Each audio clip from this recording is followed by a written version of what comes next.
The world never plays fair.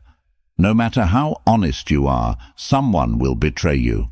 No matter how skilled you become, someone less qualified will take your spot. That's reality. But those who understand this reality, they survive. And those who survive, they rule. This is a power you can't see, but everyone feels it. This is dark intelligence. Dark intelligence is born when people get betrayed, humiliated, and defeated. Others break down, but you build strength from that pain. It's the kind of intelligence that listens, watches, stays quiet, and strikes at the perfect moment. While others argue, you gather information. While they get angry, you calculate. While they drown in emotions, you plan the future. Most people play checkers. You're about to learn how to play chess. But before we dive deep, let me be crystal clear. This knowledge is for protection, not destruction. Use it to defend yourself, not to hurt innocent people. The goal is to understand the game, not to become the villain. Today, you'll discover the 8 psychological traits that separate survivors from victims, leaders from followers, winners from losers. Now, I want you to drop this affirmation in the comments. I choose to be strategically intelligent, not emotionally reactive. Now let's unlock the secrets that powerful people don't want you to know. Number 1. Calculated opacity. You're never completely clear about your intentions. You show only what's necessary. When people know half the story, they fill in the blanks with their imagination. And that imagination, it controls them. Machiavelli once said, "Everyone sees what you appear to be. Few experience what you really are." Think about the most intriguing people you know. They never tell you everything. They leave gaps in their stories. They answer questions with questions. They smile when you expect them to explain. This isn't about lying. This is about strategic communication. Here's what happens in most conversations. Someone asks you a question, and you feel obligated to give them a complete answer. You explain your motivations, your fears, your plans. You think you're being honest and building trust, but you're actually giving away your power. Smart people understand that mystery creates influence. When you don't reveal everything, people become curious. Curiosity leads to interest. Interest leads to respect, and respect leads to influence. Let's say someone asks about your weekend plans. Most people say, "Oh, I'm just staying home, maybe watching some movies." That's complete transparency, but it's also completely forgettable. Instead, you could say, "I have something important to take care of." Then, change the subject. Notice the difference? The first answer makes you predictable. The second answer makes you interesting. This doesn't mean being rude or secretive about everything. It means being selective about what you share and when you share it. The most successful people in any field master this principle. They reveal just enough to keep people engaged, but never enough to lose their advantage. Your information is your currency. Don't spend it all at once. When you practice calculated opacity, people start paying more attention to what you say because they know you don't say everything. Your words carry more weight because they're rare.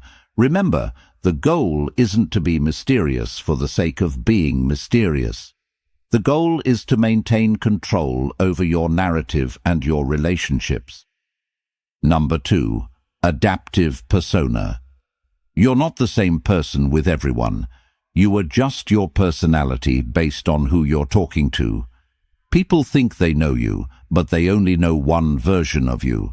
Machiavelli once said, "A prince ought to take care that he never lets anything slip from his lips that is not replete with the 5 qualities mentioned above, that he may appear to him who sees and hears him altogether merciful, faithful, humane, upright, and religious. This isn't about being fake. This is about being effective. You already do this naturally. You speak differently to your grandmother than you do to your friends.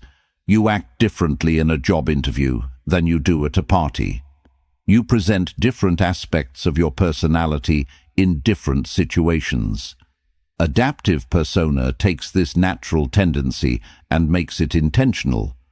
Every person you meet has different values, different communication styles, and different ways of processing information. If you use the same approach with everyone, you'll connect with some people and completely miss others. Smart people study the person they're talking to and adjust their communication accordingly. Are they analytical? Give them facts and data. Are they emotional? Connect with their feelings. Are they practical? Show them how something works. Are they big-picture thinkers? Paint the vision. This isn't manipulation. This is communication intelligence. Think about water. Water takes the shape of whatever container it's in, but it never loses its essential properties. It's still water whether it's in a cup, a bottle, or a lake. Your adaptive persona works the same way. You adjust your presentation to fit the situation, but you never lose your core values and principles. The mistake most people make is thinking they need to be authentic in the same way with everyone. But authenticity doesn't mean being identical in every situation. It means being genuinely yourself while adapting your expression to be most effective. When you master adaptive persona, you become someone who can connect with anyone. People feel understood when they're with you because you're speaking their language. This skill becomes incredibly powerful in negotiations, leadership situations, and building relationships. You're not trying to force people to understand you. You're making it easy for them to connect with you. But here's the warning: never adapt so much that you lose yourself. Your values, your integrity, your core principles should never change. Only your presentation should adapt. The strongest people are like diamonds. They have many facets, but they're still one solid stone. Number 3, the principle of detachment. You're not a slave to any relationship, emotion, or opinion.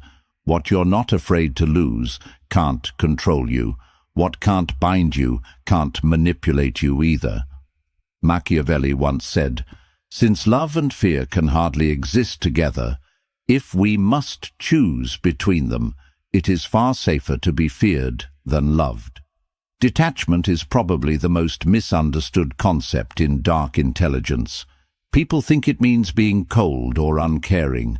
It doesn't. It means being free. Most people are controlled by their attachments. They're afraid to lose their job, so they accept bad treatment. They're afraid to lose a relationship, so they compromise their values. They're afraid to lose approval, so they say what people want to hear instead of what needs to be said. Fear of loss makes you weak. Freedom from that fear makes you powerful. This doesn't mean you shouldn't care about anything. It means you shouldn't be desperate about anything. Imagine this. 2 people are negotiating a business deal. Person A really needs this deal to work out. They're counting on it. They've already made plans based on it happening. Person B would like the deal to work out, but they have other options. They're willing to walk away if the terms aren't right. Who do you think has more power in that negotiation? Person B, obviously, because they're not attached to the outcome. They can negotiate from strength. Detachment gives you clarity. When you're not emotionally invested in being right, you can see situations more clearly.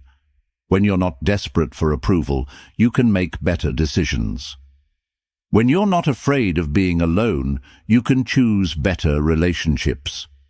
The paradox is this: the less you need something, the more likely you are to get it. Think about confident people. They're not confident because everything always goes their way. They're confident because they know they'll be okay even if things don't go their way. That's the power of detachment. Now, this doesn't mean being careless or indifferent. You should still work hard for your goals and care about the people in your life, but you should never be so attached to any outcome that you lose your ability to think clearly and act strategically. Detachment also protects you from manipulation. When someone tries to threaten you with taking away something you're not afraid to lose, their threat has no power. The most dangerous person in any room is the one who has nothing to lose. But the most powerful person in any room is the one who has everything to gain and nothing to fear. Practice this gradually. Start with small things. Don't be so attached to winning every argument. Don't be so attached to being liked by everyone. Don't be so attached to your plans working out exactly as you imagined. As you develop this skill, you'll notice something interesting. People start treating you with more respect. They sense that you can't be easily controlled, and that commands respect. Remember, detachment isn't about not caring. It's about caring without being controlled by that care. Number 4, silent leverage. You don't apply pressure directly, you wait. When people make mistakes and become vulnerable, your silent presence becomes the heaviest influence in the room. Machiavelli once said, "Never was anything great achieved without danger." Most people think power is loud.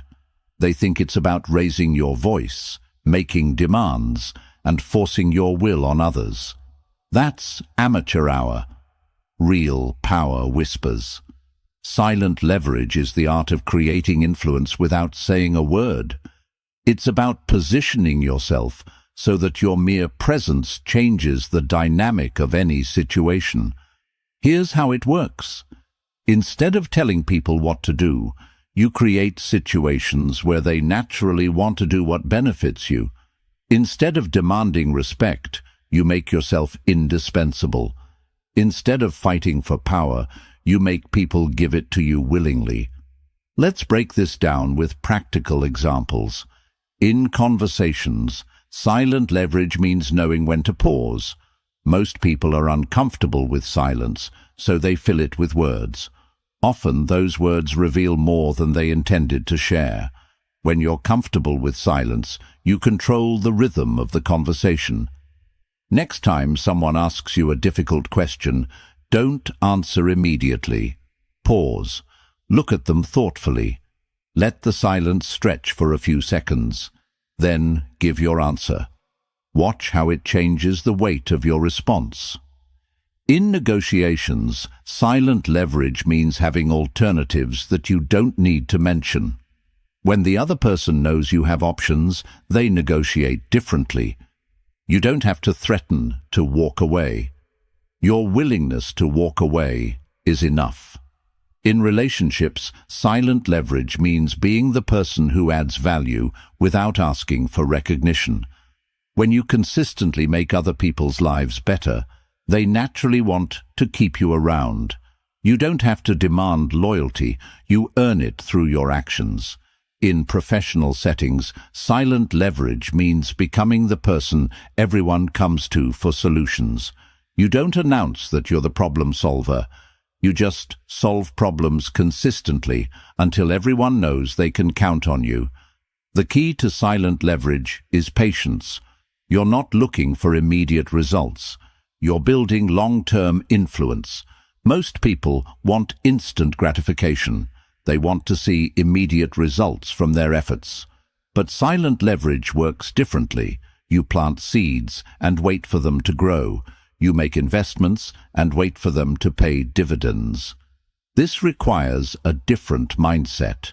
You have to be comfortable with delayed gratification. You have to trust that your consistent actions will eventually create the influence you're seeking. What happens when you master silent leverage? People start coming to you for advice without you offering it. They start seeking your approval without you demanding it. They start following your lead without you asking them to. You become the quiet force that shapes outcomes without anyone realizing it's happening. But there's an important ethical consideration here. Silent leverage should never be used to manipulate people into doing things that harm them. The goal is to create win-win situations where everyone benefits. The most ethical use of silent leverage is to influence people toward better decisions for themselves and others. You're not tricking them, you're guiding them toward outcomes that serve everyone's best interests. Remember, silent leverage is not passive. You're still taking action, you're still making moves. You're just doing it quietly and strategically, instead of loudly and obviously. Number 5. Psychological echo. You reflect people's deepest needs and fears back to them. They think you're speaking their language, but actually, you're gaining understanding and influence. Machiavelli once said, "Men judge generally more by the eye than by the hand, for everyone can see and few can feel." Everyone sees what you appear to be. Few really know what you are. Psychological echo is about becoming a mirror that reflects back what people need to see and hear. This isn't about deception. It's about deep understanding and strategic communication.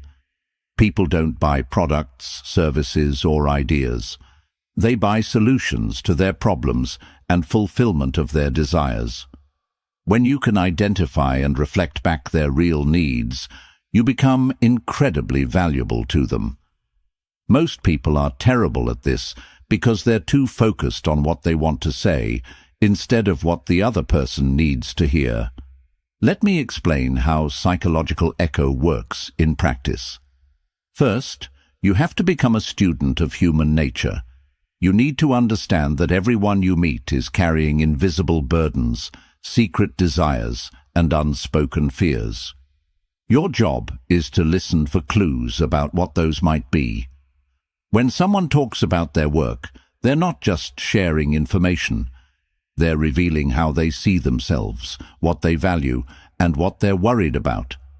When someone talks about their relationships, they're showing you their emotional patterns and their deepest needs.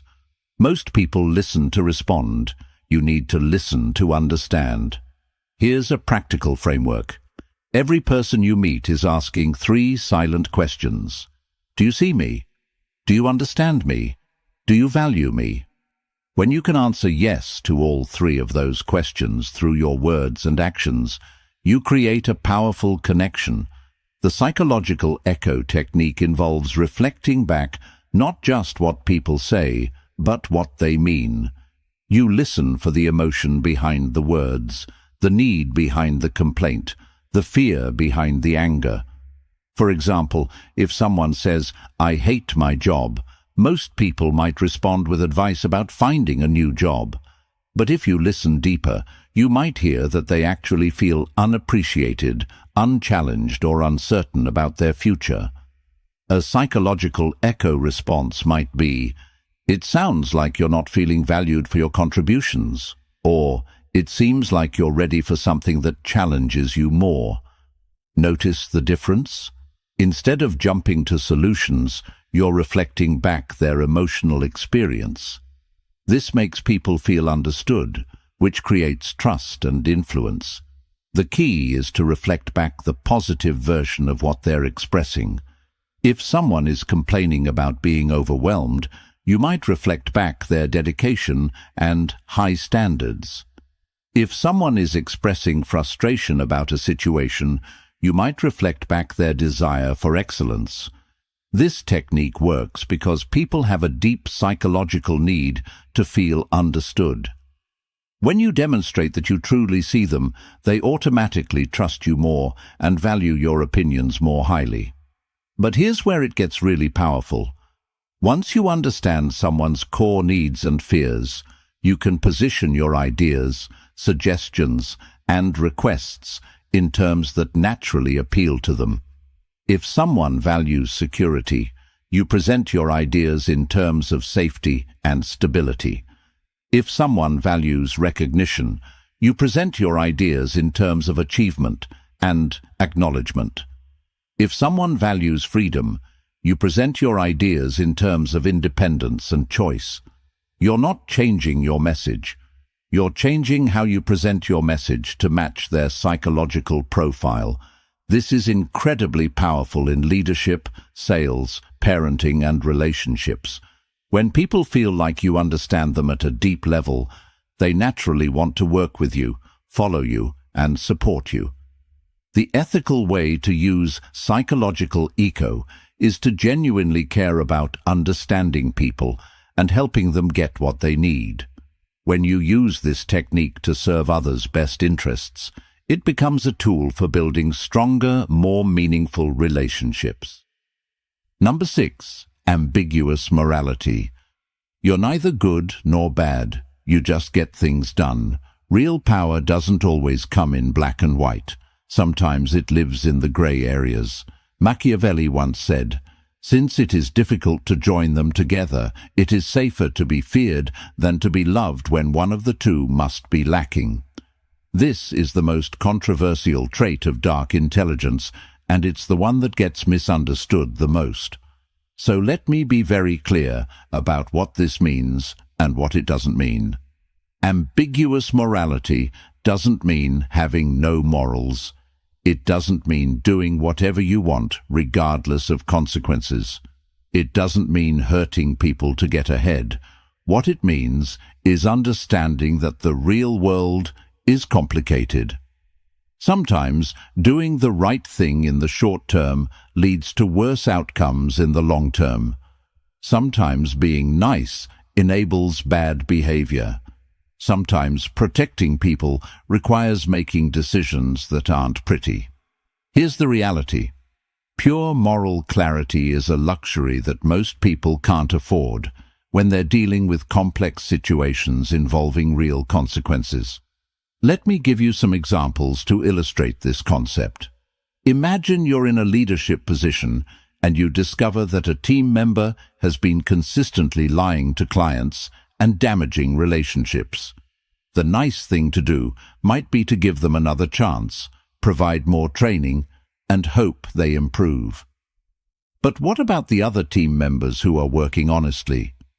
What about the clients who are being deceived? What about the long-term health of the organization? Someone with ambiguous morality might decide that protecting the many is more important than being nice to the one. They might make the difficult decision to remove that person from the team, even though it feels harsh. This isn't cruelty. This is pragmatic ethics. For example, someone asks you for advice about a relationship that you can see is toxic and destructive. The kind thing to do might be to be supportive and avoid saying anything negative. But someone with ambiguous morality might decide that true kindness requires telling the difficult truth, even if it temporarily hurts the person's feelings. The key principle here is focusing on outcomes rather than appearances. Sometimes the action that looks good on the surface creates bad results. Sometimes the action that looks harsh on the surface creates better results for everyone involved. This requires a different kind of moral thinking. Instead of asking, "What action makes me look like a good person?" you ask, "What action leads to the best outcomes for the most people?" It also requires taking responsibility for the consequences of your decisions, even when those decisions are difficult or unpopular. But here's the crucial distinction. Ambiguous morality is not the same as selfishness. You're not doing whatever benefits you at others' expense. You're making pragmatic decisions that serve the greater good, even when those decisions are personally difficult. This trait also involves understanding that different situations require different responses. The same action that's wrong in one context might be necessary in another context. For example, being completely honest might be the right approach in a close personal relationship, but it might be counterproductive in certain professional negotiations where strategic disclosure is more effective. Someone with ambiguous morality understands these nuances and adapts their approach accordingly. The danger of this trait is that it can be used to justify selfish or harmful behavior. That's why it's crucial to maintain clear ethical guidelines about what you will and won't do, even in complex situations. My recommendation is to establish clear boundaries for yourself. What are your non-negotiable values? What lines will you never cross? What outcomes are you willing to accept responsibility for? Within those boundaries, give yourself permission to be pragmatic and strategic, even when it means making decisions that others might not understand or approve of. Remember, the goal is not to be liked by everyone. The goal is to be effective and ethical in a complex world where simple answers don't always work. Number 7. Controlled exposure. You don't reveal everything about yourself. The less people know, the more they assume, and assumptions lead to mistakes that make your strategy easier. Machiavelli once said, "Men are so simple of mind and so much dominated by their immediate needs that a deceitful person will always find plenty who are ready to be deceived." In a world where people share every detail of their lives on social media, controlled exposure might seem outdated, but it's actually more powerful than ever. When everyone is oversharing, the person who shares strategically stands out. When everyone is broadcasting their thoughts and feelings, the person who keeps some mystery becomes intriguing. Controlled exposure is about being intentional with your personal information. It's about understanding that not everyone needs to know everything about you, and that selective sharing can actually strengthen your relationships and increase your influence. Let's start with the psychology behind this. Humans are naturally curious creatures. When we encounter something incomplete or mysterious, our brains automatically try to fill in the gaps. This is called the curiosity gap, and it's one of the most powerful psychological forces in human behavior. When you practice controlled exposure, you create curiosity gaps that make people more interested in you and more attentive to what you do share. Think about the most captivating people you know. They probably don't tell you everything. They share enough to keep you engaged, but they leave you wanting to know more. This isn't accidental. It's strategic. Now, let's talk about practical applications. In professional settings, controlled exposure means being selective about which ideas you share and when you share them. It means not revealing all your capabilities at once. It means keeping some of your knowledge in reserve so you can provide value when it's most needed. For example, instead of showing all your skills in the first week of a new job, you might reveal them gradually over time. This creates the impression that you're continuously growing and improving, rather than someone who peaked early. In social situations, controlled exposure means not telling your entire life story to everyone you meet. It means sharing personal information gradually as relationships develop and trust is earned. This doesn't mean being secretive or dishonest. It means being selective and strategic about what you reveal and to whom. In negotiations, controlled exposure means not revealing all your priorities and constraints up front. It means keeping some information in reserve so you can use it strategically as the negotiation develops. The key principle is this: information revealed can never be unrevealed. Once people know something about you, they can't unknow it. So it's better to err on the side of revealing too little rather than too much. But controlled exposure goes beyond just withholding information. It's also about timing. The same piece of information can have completely different impacts depending on when it's revealed. For example, revealing a particular skill or achievement early in a relationship might seem like bragging, but revealing the same information later when it's relevant to solving a problem makes you seem humble and helpful. Controlled exposure also involves understanding your audience. Different people need to know different things about you. Your level of disclosure should match the relationship and the situation. Your closest friends and family members should know more about you than your casual acquaintances. Your business partners should know different things about you than your competitors. Your employees should know different things about you than your peers. This isn't about being fake or manipulative. It's about being appropriate and strategic with your personal information. Here's another important aspect. Controlled exposure includes managing your digital footprint. Everything you post online, every comment you make, every photo you share becomes part of your permanent record. People will form opinions about you based on this information, often without ever meeting you.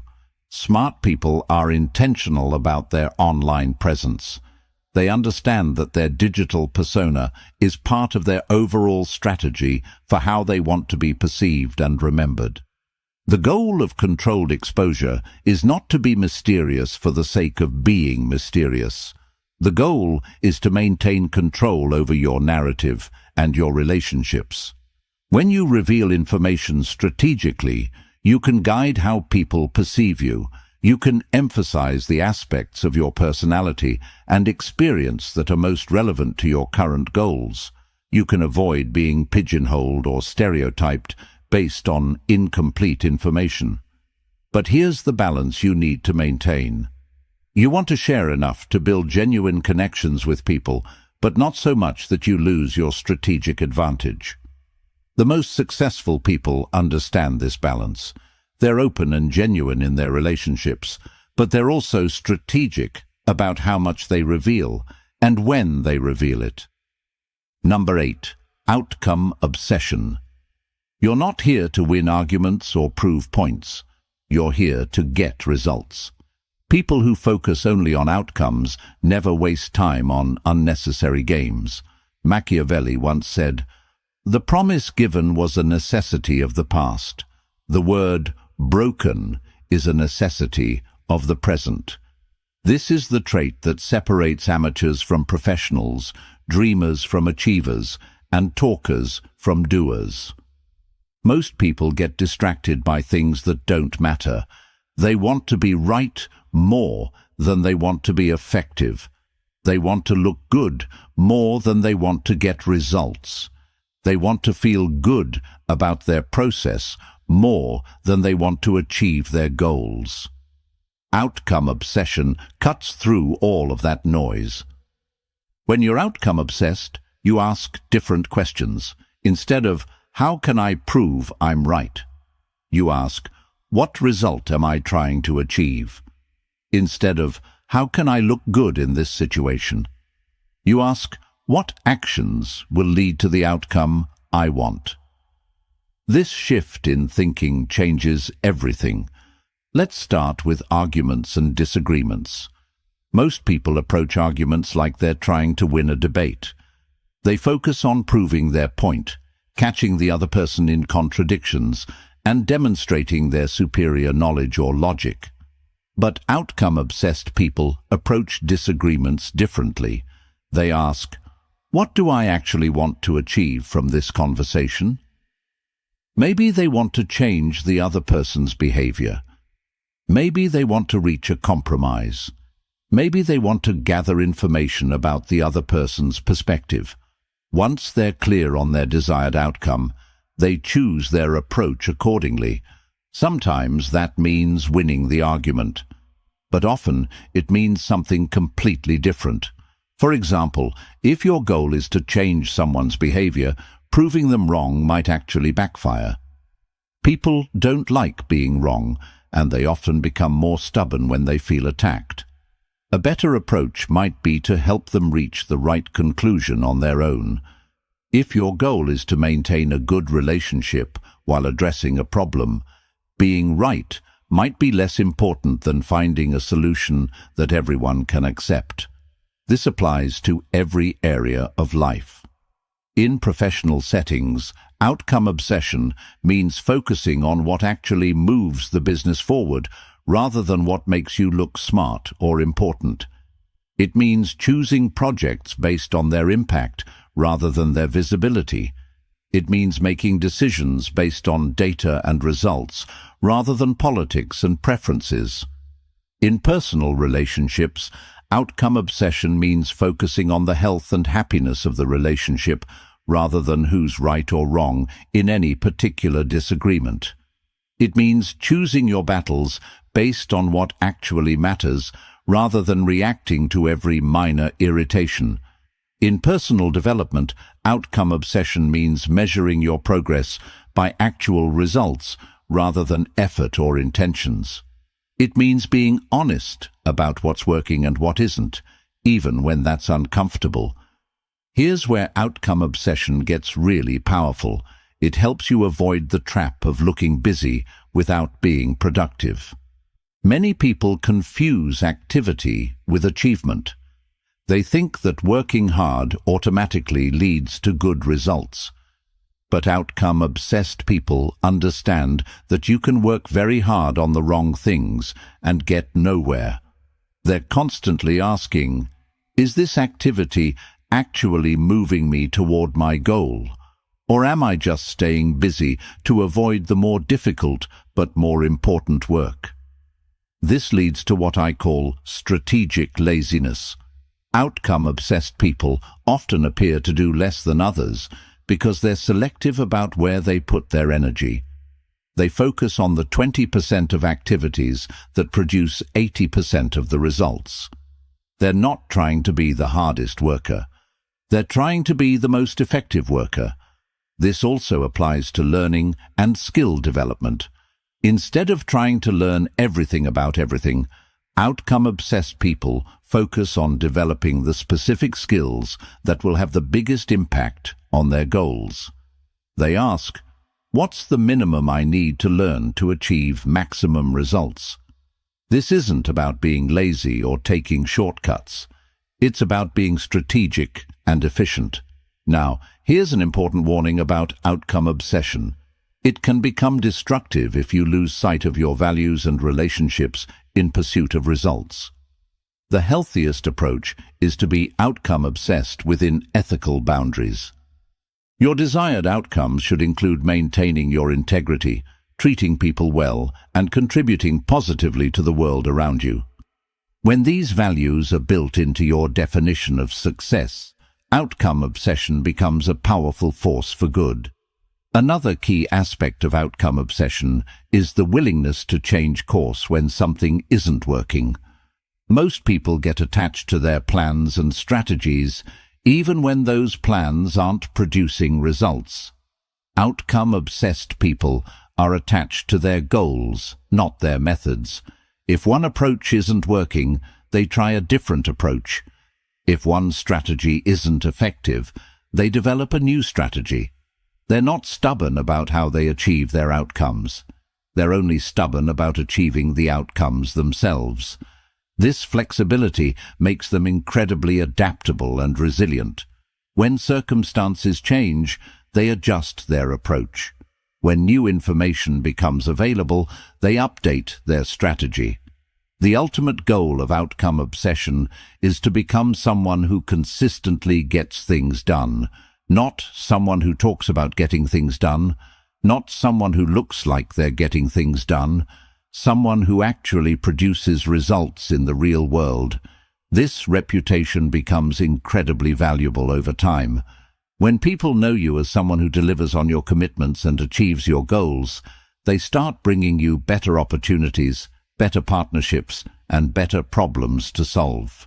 You've just learned the 8 traits of dark intelligence.